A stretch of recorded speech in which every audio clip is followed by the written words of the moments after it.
Bibles, if you do, just pull those out for a second and think about the Bible. The Bible is the world's bestseller. It has been ever since it's been in print. In fact, 8.6 billion copies sold. In fact, every year between 100 million and 300 million copies of the Bible are sold, which is just remarkable. It dwarfs even the next closest by, just a massive amount. The Bible's also been translated into over 2,500 different language groups, which again is just an amazing thought. And yet still, there are about 2,000 language groups that don't have the Bible.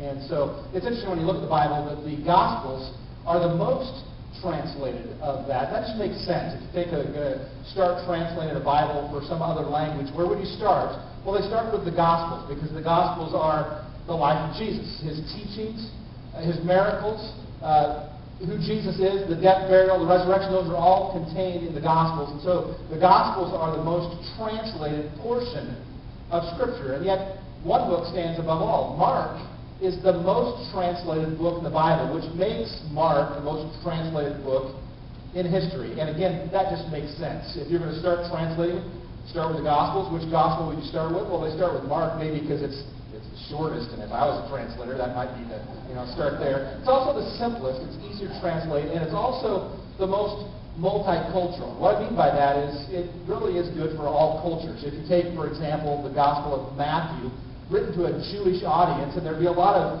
Hebraisms, Jewish customs that you'd have to figure out how to translate into another language, and so that's hard. Or take the Gospel of Luke. Dr. Luke writes very, very precise Greek and uses a depth of vocabulary that might be hard to translate into another language. Or even John is so theological. If we think about it, the beginning was the Word was with God, the Word was God. A hard book. And so when they start translating the Bible, they start with the Gospel of Mark. It's also a fresh, crisp, it shows the revolutionary character of Jesus. It's also an excellent introduction to the Gospel. In fact, the word gospel is found more in the Gospel of Mark than anywhere else, because that's what it's about. Also, it may be the earliest. About 80% of the Gospel of Mark is recorded for us in the other Gospels. And so when you translate Mark, you really get a good overview of the Gospel of Jesus Christ. And so that's why it may be the most translated. But you might stop and say, okay, Gospel of Mark, you say it's the earliest. When was it written? And that's an interesting topic. There are a lot of discussions about exactly when it was written. But we know this.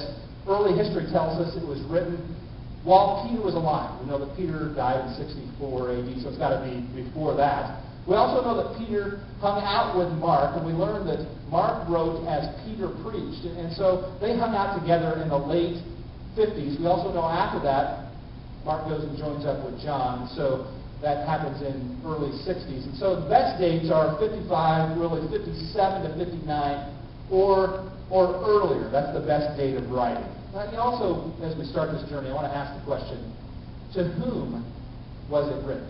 Well, we know this. The book of Mark was written from Rome to the Romans. And that's interesting because we know about the Romans. The Romans loved power and might. You think about the great empire of Rome and the mighty Roman army. And so they loved might and power and strength. And because of that, we find out that the book of Mark, it has the most miracles.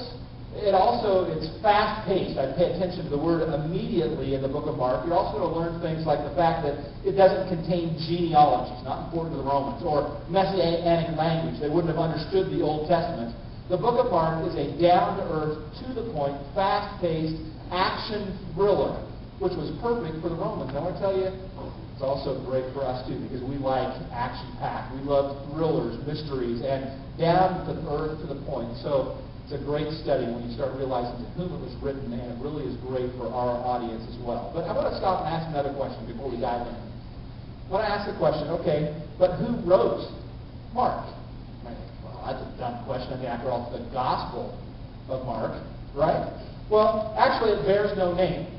We don't find the name Mark in the book. And so you might say, well, how do you know then? Well, although it doesn't bear the name, we understand that it's not without clues or answers. In fact, all agree that this was written by Mark. All the early church fathers, they all say, hey, it's Mark. In fact, we have extra biblical citations which quote Mark and tell us that it was written by Mark. In fact, those date as early as 79 or earlier, which is remarkable because within 20 years of the time it was written, we have it quoted, we have references to it, and sayings attributed to Mark. Later than that, Polycarp, who was a disciple of John, writes about 110 to 150. He also mentions, look, Mark wrote as Peter preached. One of Polycarp's disciples, Papias, early 2nd century, again about 110, 115 when he writes, he says, Mark served as Peter's interpreter. Later we get a church father, Eusebius, and Eusebius says that the early church was so moved by Peter's preaching that they asked his associate, John Mark, to write down his words. So the early church fathers all agree, hey, this was John Mark, written by Mark. Well, I want to ask and answer one more question.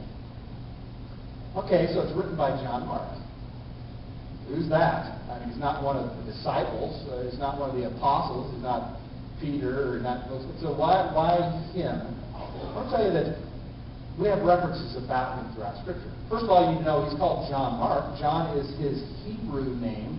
Mark is his Roman name. So if you're writing to a Roman audience, which would you use? So you'll see references to John Mark. Sometimes John is also called Mark, or other times just Mark. Same guy, not first name, last name, simply a Hebrew name or a Roman name. And when he writes the book of Mark, when we hear about that, of course, we're going to find that name.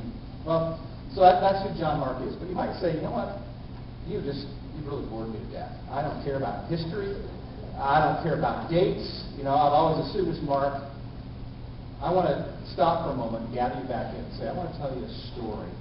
I want to tell you a story about John Mark and why this book is so important for us. So if nothing so far has resonated with you, hopefully this will. I want to give you a history, just tell you a story about John Mark.